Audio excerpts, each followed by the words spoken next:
Shannon, you and David really went through it during your marriage and then during your divorce. How would you describe your relationship with your ex now? It's non-existent and nothing has changed. No communication whatsoever. Lee from Sydney said, Gina, I'm divorced myself and I'm dreading introducing my ex to my new boyfriend. How do Matt and Travis get along? Great now, but I'm not gonna lie, it's not fun at first. That's a step you gotta take, and you gotta get through it. And I think, you know what, Travis helps a lot with that stuff because he's all focused, dialed in on what's good for the kids, what's good for everybody. He put a timeline of 1 to 3 years on when the two of you might get hitched. Give us the dirt. When is he going to get down on one knee? I don't know. And honestly, for us, it's like we would be married today, you know, but we have 6 kids and we both went through bad divorces and we have to build back up financially. Right. And for me, it's not the first wedding when I was a kid, you know, I'm an adult. We have to pay for this wedding. We have to pay for 6 kids to go to college. And so when we get to that point, it will happen when it's right, but we have some rebuilding to do before we can make that commitment to each other. Julia from Oklahoma City said, Gina, I've always loved your relationship with Emily, but you and Heather were giving me life this season. What is it that cemented your bond?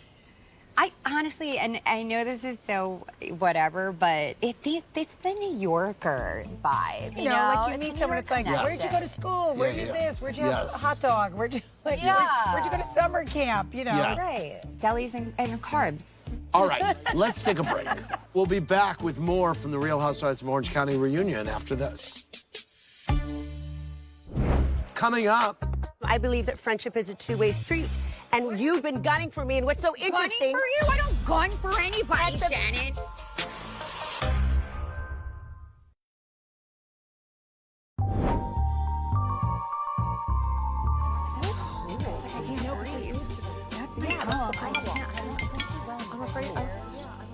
Hey, buddy. Are you in California? I'm in California, yes. What are you doing? I'm here with the Real Housewives of Orange County. I'm working. Do you want to say hi to some housewives?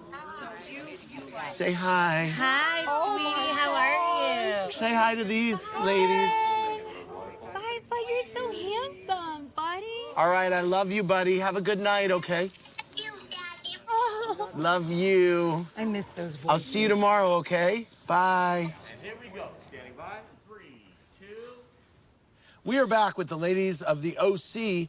Well, while one's house was too big and the other's was too small, their friendship was just right. But did Gina and Heather's fairy tale friendship make certain housewives a bit jealous? Oh, boy. Let's watch. Want to watch this, Shannon? Yeah, ready. I was telling my mom about you today. Really? Yeah. I was like, I met this girl from New York. My accent's fully back. I love that I'm becoming such good friends with Gina. So I want to help her. Think of me as her fairy god Heather. Did you bring me flowers? A little bit. Oh my God, so cute! I love that. You know what? We're going to New York. You should come with us. I would love to do that.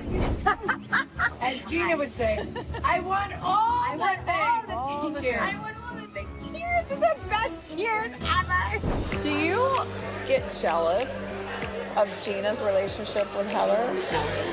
I hope for you that you can get to my level. Let's praise. Let's hope. Let's hope we can jump up to the bar. What's your house? I'm done. Gina, I'm done. I'm put walking a away from pin this. in your I will. I'll ego. pin it up. I'm gonna You're pin it a up. asshole. I wore lead shoes here just to make sure I get on the ground. Yeah. Shannon, what did it mean to you to have Gina's parents thank you for your help with the attorneys? Well, it was super sweet. Your parents were very kind. I talked to them for a long time. I was happy that my parents said thank you to you. Right. It meant a lot to them because they were there and they hadn't seen you literally since that phone call. Right. When Gina and I sat down, she said, you know, it hurts my feelings that you brought up my DUI. And I said to you, I hear you, and I apologize. I'm not going to talk about your DUI again. Do you remember me saying that? I know you did. I did say that. Because you say on the show that I don't take accountability. But it's like, Jesus, I can't talk about it because Gina's going to go off. You know, I feel as though... ridiculous. Okay, can we, this is between us, Emily. Well, I'm not allowed to have an opinion about what you said? It's one thing when her parents thank you and you're talking about it. It's another when you're with Heather and then you again, you tell. I apologize. So should I do it 3 times? Why are you talking to me like that? I just had an opinion. That was it. I'm not allowed to talk. Okay, but there are multiple times where I have gone what I consider to be above and beyond what I would do for most people. And I don't expect things to be tit for tat and even. But at the same time, I believe that friendship is a two-way street. And you've been gunning for me. And what's so interesting... Gunning for you? I don't gun for anybody, Shannon. Your first season, it was you've not made an effort to get to know me. I was going through a horrible divorce, Shannon, which you were with Vicky and Tamra, and you were not allowing us to even be a part of anything. This is outrageous. You went through a divorce 2 years later, which consumed you. I was able to still make friendships, though. I was able to still communicate with people. When I have my kids 100% of the time, and I'm getting blasted. I don't have the good fortune that you have. Oh, I had really good fortune. That's right. Let me finish. Good fortune. This is what you do. You always cut people off. So in this reunion, you do the same thing. I'll probably lose my voice because I stop and I wait until there's a logical break. You're going to lose your voice because you did too many ding-dong things this year, and now you're coming to pay the piper.